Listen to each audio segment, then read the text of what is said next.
Punjab is primarily a farming economy, with more than 60% of its population living in its villages, many of which are centuries old. Notwithstanding Punjab's achievements in modernization of its agriculture and economy, the living conditions fall short of the expected level of health and hygiene. Open drains clogged with plastic waste, polluted village ponds, and heaps of garbage on the outside of villages is the environmental scenario in many villages of Punjab, as they were not designed to manage the waste.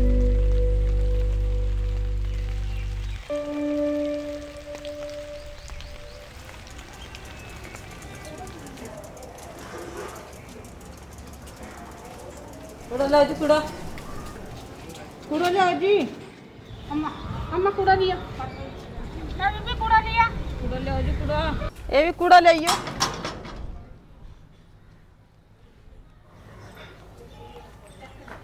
हाँ लिया भी कूड़ा लिया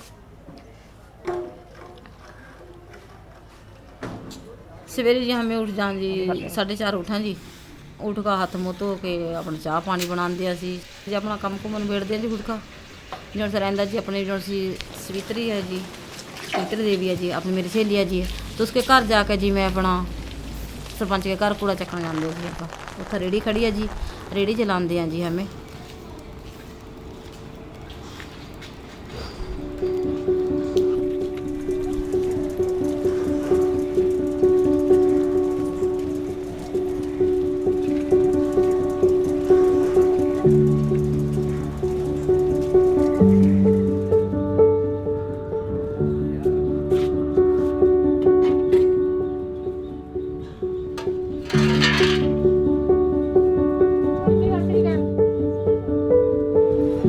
चलाते हैं जी अपना सारे ग्राम घूमते हैं असी 170 घर आ जी आप जहाँ जहाँ घूमते हैं उसके बीच 170 घर में जी 8 रेहड़ियाँ हो जाए जी आप 8 रेहड़ियाँ जी कुड़े की होंगी जी फिर वो बारी बारी घूम अपना देते हैं सवेर से लेकर 6 बजे से लेकर जी 2:30 बजे हटा जी जी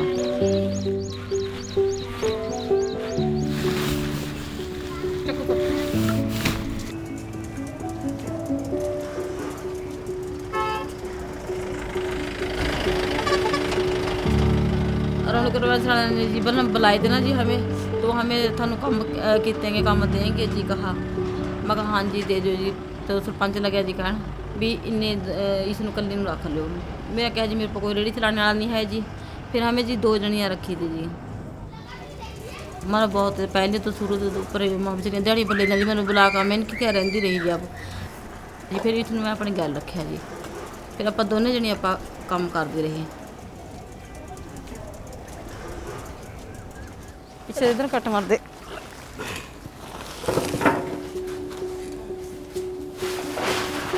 Roundglass Foundation's waste management program aims to help the Punjab villagers create a cleaner and healthier community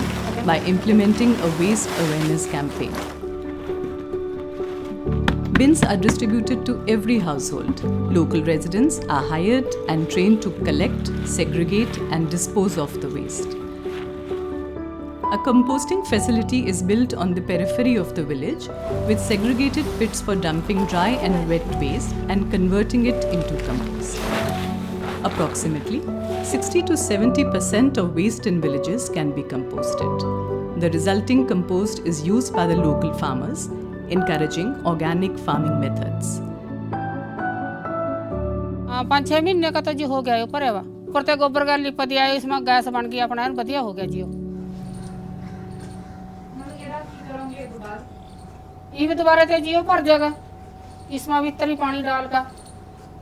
पानी पड़ जाएगा इसमें पानी पाकर फिर गोबर गिराएंगे गोबर गिर कर इसमें बंद कर देंगे जी The recycled materials assist with an income stream for the collectors, creating a micro-economy around the efficient use of waste with long-term sustainable jobs created for some of the most needy residents of the village. ये जड़ा इसमें पाया ना जी इसमें duffer नियाने के आपको गंदी Leer वो फिर आपको बाहर फेंकते हैं जी जड़ा लिफाफा ये हम बेचते हैं बोतल बेचते हैं गत्ता अपना छटाई कर ले जी काम कर रहे हैं घर वाला मेरा जी कम कुम ऐसे घट वध करा था जी ਉਹ ਤਾਂ ਮੈਨੂੰ ਪਤਾ ਨਹੀਂ था जी बीमार रहा जी वो ਤੇ ਜਦ ਜੇ ਨਹੀਂ ਕਰਦਾ ਆਪ ਤਾਂ ਕਰਨਾ ਪਵੇਗਾ ਜੀ ਬੱਚੇ ਛੋੜ ਕੇ ਕਹਾਂ ਜਾਾਂਗੇ ਆਪਾਂ ਜੀ ਫਿਰ ਆਪਾਂ ਇਸ ਤਰੀ ਕੰਮ ਲਾਗੇ ਕਰਨੇ ਬਾਹਰ तो मैं लगे जी जट जिमीदार बुलाना तो हमें दिहाड़ी पर जाने लगे जी दिहाड़ी दरूड़ी जाकर जी न्याणे भी हो गए पढ़ाई भी है थोड़े थोड़े परिवार में 3 लड़कियां जी मेरे पास 2 मुंडे थे जी।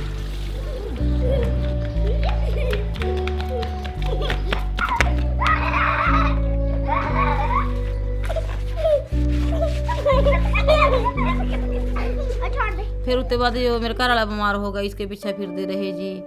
फिर यो ठीक हुआ जी मेरा लड़का गुजर गया। फिर मेरा लड़का गुजरने के बीच बस फिर हमें जमीन मर गई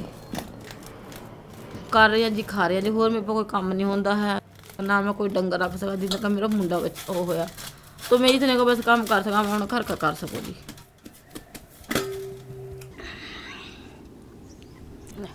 ठंडा तो नहीं ज़्यादा ठीक है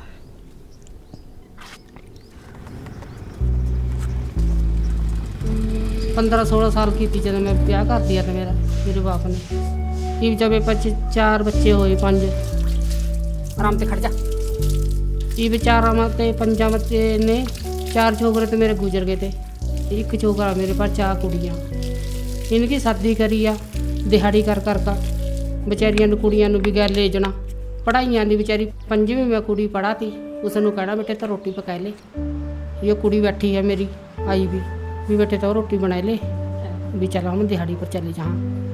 और तो मेरी कुड़ी ने बड़ी ने बच्चे पाले हैं मेरे ये घर वाला जी पहला अपना डंगर चगावा था नहीं वो कभी किसी के अपना देते थे 10-20 रुपये उसमें क्या बने करा था घर वाला करा तो हाँ या कभी किधारा चले जहाँ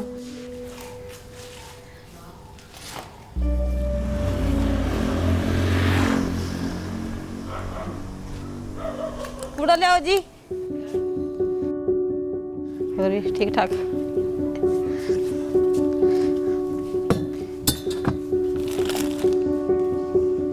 ਪਹਿਲਾਂ ਡਸਟਬਿਨ ਬਾਹਰ ਵੀ ਖਾਲੀ ਕਰਨ ਜਾਣਾ ਪੈਂਦਾ ਸੀਗਾ ਕਿੱਥੇ ਵੀ ਜਾ ਖਾਲੀ ਕਰਨ ਜਾਂਦੇ ਸੀ ਹਰ ਕੋਈ ਬੋਲਦਾ ਸੀ ਵੀ ਇੱਥੇ ਕਬਾੜਨਾ ਫੈਂਕੋ ਇੱਥੇ ਨਾ ਫੈਂਕੋ ਹੁਣ ਜਿਹੜਾ ਘਰ ਤੋਂ ਲੈ ਜਾਂਦੇ ਨੇ ਸਭ ਤੋਂ ਵਧੀਆ ਨਾ ਰੈਗੂਲਰ ਆਉਂਦੇ ਨੇ ਆਪਣਾ ਸਵੇਰ ਨਾਲ ਲੈ ਜਾਂਦੇ ਡਸਟਬਿਨ ਖਾਲੀ ਹੋ ਜਾਂਦੇ ਨੇ ਕੋਈ ਪ੍ਰੋਬਲਮ ਨਹੀਂ ਹੈ ਬਾਕੀ ਪਹਿਲੇ ਬਾਹਰ ਰੂੜੀ ਹੈਗੀ ਸੀ ਰੂੜੀ ਦੀ ਸੜਦੇ ਹੁੰਦੇ ਸੀ ਸਾਰਾ ਗੰਦ ਇਕੱਠੇ ਹੀ ਹੋ ਜਾਂਦਾ ਸੀ ਪੋਲੀਥੀਨ ਵਗੈਰਾ ਵੀ ਤੇ ਗਿੱਲਾ ਵੀ ਹੁਣ ਥੋੜਾ ਇਹ ਹੋ ਗਿਆ ਕਿ ਅਲੱਗ ਲੈ ਜਾਂਦੇ ਸੁੱਕਾ ਵੀ ਲੈ ਜਾਂਦੇ ਗਿੱਲਾ ਵੀ ਅਲੱਗ ਲੈ ਜਾਂਦੇ ਜਦੋਂ ਸੋਲਰ ਪਲਾਂਟ ਹਾਂਜੀ ਜਦੋਂ ਸੋਲਰ ਪਲਾਂਟ ਬਣਿਆ ਬਹੁਤ ਫੈਸਿਲਿਟੀ ਅੱਛੀ ਹੋ ਗਈ ਹੈ ਪਿੰਡ ਦੀ ਪੈਸੇ ਮੰਥਲੀ ਦੇ ਦਿੰਦੇ ਇਹਨਾਂ ਨੂੰ ਹਾਂਜੀ 50 ਰੁਪਏ ਮੰਥਲੀ ਲੈ ਜਾਂਦੇ आंदे भी ले लेंगे ये महीना ਹੁੰਦਾ ਜੀ ਸਲੀਨ ਮੁੰਡਾ ਆਂਦਾ ਜੀ ਚੰਡੀਗੜ੍ਹ ਤੇ ਜੀ ਆਪ ਜਿਉਂ ਮੇਰੀ ਗੱਲ ਪੈਸੇ ਪੂਸੇ ਇਕੱਠੇ ਕਰਵਾਉਂਦਾ ਸੀ ਫਿਰ कूड़े के पैसे दे ਕਰ 170 ਘਰ ਮਾਂ ਜੀ ਪੈਸੇ ਇਕੱਠੇ ਕਰਦੇ ਆ ਸੀ 5,500 ਰੁਪਇਆ ਹੋਆ ਜੀ ਇਕੱਠਾ 5,500 ਜੀ ਸਰਪੰਚ ਕੋਲ ਜਾਂਦੇ ਆ ਜੀ ਫਿਰ ਜੀ ਸਰਪੰਚ ਇਕੱਠੇ ਕਰਕੇ ਜੀ ਤਨੇ ਬਾਕੀ ਘਟਾਂ ਜੀ ਸਰਪੰਚ ਪਾਉਂਦਾ ਜੀ थोड़े बहुत पैसे में पाकर जी मैंने इकट्ठे करके पूरे करके देंगे ये तो तनु फायदा हो गया ਗਿੱਲਾ ਕੂੜਾ ਸੁੱਕਾ ਕੂੜਾ ਠੀਕ ਹੈ 2 ਬਾਲਟੇ ਲਈਏ ਨਾ ये तो तनु फायदा हो गया चलिया नहीं जहाँ था तेरे सामने कभी कहीं बरान हुआ थी है नहीं ये मौजा का नहीं ਕੂੜਾ ਪਾ ਦੇ ਕਰੋ ਜੀ ਅੱਡ ਠੀਕ ਹੈ ਨਾ ठीक है भाई ठीक ठाक पा रहे हैं ठीक है हाँ ये पोती ठीक है ठीक है बुखार हो रहा हाँ बुखार हो गया था कल हाँ दवाई दुई मेरी पोती का भी ले लो भाई एक scene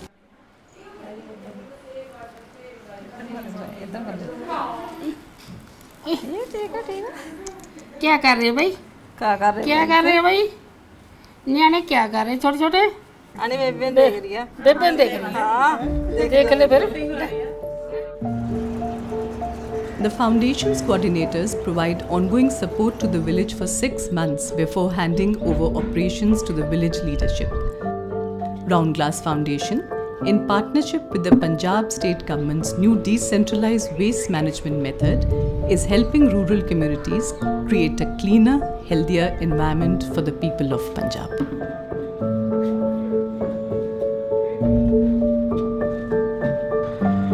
By providing an income for struggling villagers, the program also hopes to bring opportunities to these families and help ease the course of their future.